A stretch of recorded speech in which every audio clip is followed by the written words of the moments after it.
Good morning everyone, welcome to my channel. So today I am going to teach you how to map a quadrilateral. Okay, so this particular concept I am taking from the book of a class 8. Okay, so from all the definitions of a quadrilateral based on class 8 level, I am going to map the quadrilaterals. Okay, so before mapping the quadrilateral, we must know what a quadrilateral is, right? So a formal definition of the quadrilateral will be, it is a closed curve with 4 sides. Okay, so let us now do this with an example figure. Okay, so if I look at this particular figure, how many sides does this figure have? 1, 2, 3 and 4 sides, right? And is this figure closed? Yes, it is obviously closed because there is no opening or no gap anywhere, so this is a closed figure, right? And this closed figure has how many sides? 1, 2, 3 and 4 sides. So this particular figure will be known as a quadrilateral. Okay, so this is a quadrilateral. Now let me do another figure, say this figure. Okay, if I look carefully in this figure also, how many sides are there? 1, 2, 3 and 4.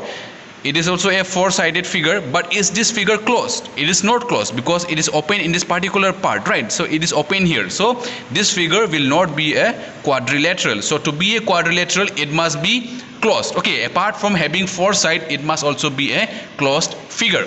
Now let us come to the mapping of a quadrilateral. Okay, so now students, we are going to map a quadrilateral. Okay, so while mapping a quadrilateral, we will follow the hierarchical way. Okay, hierarchical way means you can assume it like this, that first of all, who came? Your grandfather or your grandmother, and then after that, who came? Your father or your mother, right? And after that only you were born. Okay, so we will proceed in that manner. So first of all, I have drawn any quadrilateral. Okay, any quadrilateral here. Okay, this is any quadrilateral. Okay, it may not have any particular set of rules to form this particular quadrilateral. So this is a simple quadrilateral, and under this quadrilateral we have basically 3 parts. So one part is known as a kite, the another part is known as a parallelogram, and the another side is known as a trapezium. Okay, so now first let us look at what a kite is. So patang. Okay, we all know what a kite is, right? We used to fly it in the sky, right? When we were kids, we used to do that, but now we don't do it. So jo bhi hai. Now if I look carefully in this kite, it is also a 4-sided closed figure. Why? Obviously because it is a quadrilateral, so it must also be a 4-sided closed figure. Okay, now there are some unique features of a kite that I'm going to discuss right now. Okay, so if you look carefully, these 2 lines, okay, these 2 lines or these 2 sides are marked in red color pen, right? And these bottom 2 sides are marked in double dash, and they are marked with a blue pen, right? So what does this indicates is that these 2 sides which are marked with the red color, these are equal sides. Okay, similarly these 2 sides which are double dashed or which are marked in blue color, these are also equal sides. Okay, so if the length of this particular side is 5 centimeters, say, so the length of this side will also be 5 centimeter, and if the length of this side is 8 centimeter, the length of this particular side will also be 8 centimeter. Now let us come to one of the angles. Okay, the opposite angle, one pair of opposite angles. See, the opposite pair of this particular angle is this angle, right? So what is going on between these 2 angles? These 2 angles will always be equal. Why? These are the features of a kite. Okay, now let us come to the another category of a quadrilateral, which is a parallelogram. Okay, so in the name itself there is parallel. Okay, and after that ogram is added here to make it parallelogram. Okay, so in this parallelogram, what happens? The opposite sides, okay, the sides that are marked in blue, these are what? These are always parallel. Okay, and also the sides that are marked in red color, they are also parallel. So what happens in a parallelogram? The opposite sides, this blue dash side and this blue dash side, these 2 are opposite sides, right? First of all, they are opposite sides, and moreover they are also parallel. So in a parallelogram, the opposite sides, the 2 pair of opposite sides, because there are 4 sides, so they will form 2 pairs. The 2 pairs of opposite sides, they will always be parallel. Okay, so now let us come to the next category of quadrilateral, which is a trapezium. And in trapezium, what happens here? I have only dashed one pair of opposite sides, right? I have only dashed one pair of opposite side. I have not dashed this side and this side. Okay. So what is going on between these dashed sides? They are opposite. First of all, yes, they are opposite, and they are also parallel. So if I ask you what is the definition of a trapezium, you will just say that a trapezium is a quadrilateral. Okay, a trapezium is a quadrilateral in which one pair of opposite sides, okay, only one pair here, one pair of opposite sides are parallel. So this is the definition of a trapezium. So when we combine, now look carefully, this particular figure which is a rhombus, when we combine a kite and a parallelogram, they will form a rhombus. Okay, so the tree will come like this. Okay, kite parallelogram, or the mapping will be like this: kite parallelogram, they will together form a rhombus. Okay, so now we must know what a rhombus is. So it will take some of the properties from kite, and it will also take some of the properties from the parallelogram. Okay, so what is a rhombus? A rhombus is first of all again a quadrilateral. Okay, it is a quadrilateral in which all the sides are equal. Okay, see, all the side, this side, this side, this side, and this side, I have dashed all the sides with a red color. Okay, so all these sides are equal. Moreover, since it comes under the category of parallelogram, so what must happen is that the opposite sides must be parallel. Okay, so it is obvious, this side, this particular side must be parallel to this side, and this particular side must be parallel to this side.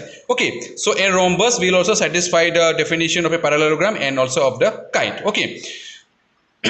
So this is it for rhombus. Now let us come to rectangle. Okay, another category inside a parallelogram. Okay, so when I ask you what is a rectangle, we need not go directly to a rectangle is a quadrilateral. We need not say that a rectangle is a quadrilateral. Obviously it will be a quadrilateral, but when we write the definition, we will not go up to there. Okay, we will just tug at parallelogram. So whenever I say what is a rectangle, so we will say that a rectangle is a parallelogram in which, okay, in which all the angles they are equal. Okay, so a rectangle is a parallelogram in which all the angles are equal, right? So if I take the measure of this particular angle to be x, degree, what will be the measure of this angle? It will also be x. Obviously it will be x. And what will this be? This will also be x. Okay, and what will this be? This will also be your x degree. Okay, so there are 4 x's. Okay, so now what happens when I add all of these particular angles? We know that the sum of all the angles of a quadrilateral sums up to how much? 360 degree.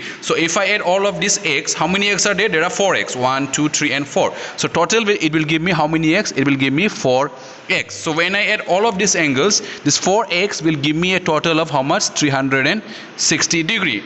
And after this we will have to find the value of x, which is a simple algebra. We just take this 4 to the other side of equal, so it will be divided here. So x will be 360 divided by 4, which is nothing but 90 degree. Okay, so the value of x here will be 90 degree, right? So now let us come to the hierarchical way for trapezium also. So below trapezium there is an isosceles trapezium. Okay, so what do you mean by isosceles trapezium? Before going to that, let us know what do you mean by isosceles triangle. Okay, we have already heard about isosceles triangle, right? So what was the definition of isosceles triangle? In there, a triangle in which two sides are equal is known as an isosceles triangle, right? So we are talking about two sides. Okay, so here also when we talk about isosceles trapezium, we will be talking about two particular sides, and those particular sides must be equal. And which are these two sides? This must always be the non-parallel sides. Okay, if I look carefully, these two sides, okay, in a trapezium there is always a non-parallel opposite non-parallel sides, right? So these are the non-parallel opposite sides. So in an isosceles trapezium, these non-parallel opposite sides must always be equal. Okay, so that is the definition of isosceles trapezium. A trapezium in which the non-parallel sides or the pair of non-parallel sides are equal, it is known as an isosceles trapezium. Now let us come to the last figure of this map, okay, which is a square. And square is formed by joining rhombus and a rectangle. From rhombus what do we take? we will take all the sides are equal, and from rectangle what do we take? We take all the angles are equal. So when we talk about a square, we will say that we can say that a square is a rectangle. Okay, we need not go to the parallelogram, or we need not go again to the quadrilateral. Okay, we can directly say that a square is a rectangle. See, a square can be a rectangle. Okay, it is no problem. No, there won't be anything wrong when you say that a square is a rectangle, but there must be a particular condition, okay, to become a square. So let us look at one now. So a square is a rectangle in which all the sides are equal. Okay, what was the definition of a rectangle? All the angles were equal in a rectangle, right? Now just we are adding the sides here to form a square. So a square is a rectangle in which all the sides are equal. So it will take the combination of a rhombus and of a rectangle. Okay. So if all the sides are equal, what will be the measure of each side? Each of the sides will be 90 degree, and if the measure of this side is 4 centimeter, this will be 4 centimeter, this will be 4 centimeter, and this will also be a 4 centimeter. So I hope you all now know how to form the map of a quadrilateral, right? So thank you everyone. So you can take a screenshot if you want of this one. Okay, thank you, and do like and subscribe my channel. Okay, thank you.